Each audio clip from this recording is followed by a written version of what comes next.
Pengamat politik Rocky Gerung tak heran dengan langkah Presiden ke-7 RI Joko Widodo yang memilih bergabung Partai Solidaritas Indonesia atau PSI ketimbang Partai Persatuan Pembangunan atau P3.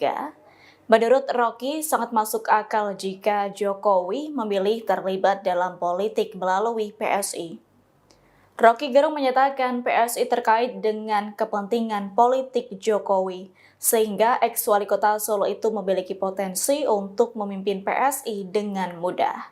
Terlebih saat ini PSI dipimpin oleh putra bungsu Jokowi, yakni Kaisang Pangarep.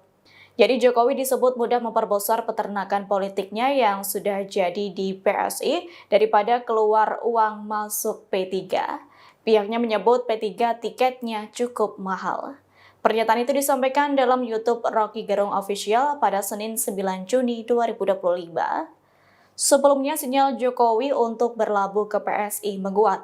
Pasalnya Jokowi enggan masuk P3 dan menyebut internal partai berlogo Ka'bah itu masih banyak tokoh yang lebih layak untuk memimpin daripada dirinya. Nah, yang di P3 saya kira banyak calon-calon ketua umum yang jauh lebih baik, yang punya kapasitas, kapabilitas, punya kompetensi.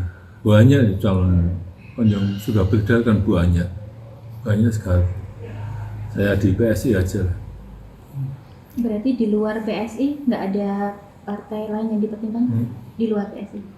Ya nggak tahu, di PSI pun juga dicalonkan juga belum. Download Tribun X sekarang, menghadirkan lokal menjadi Indonesia.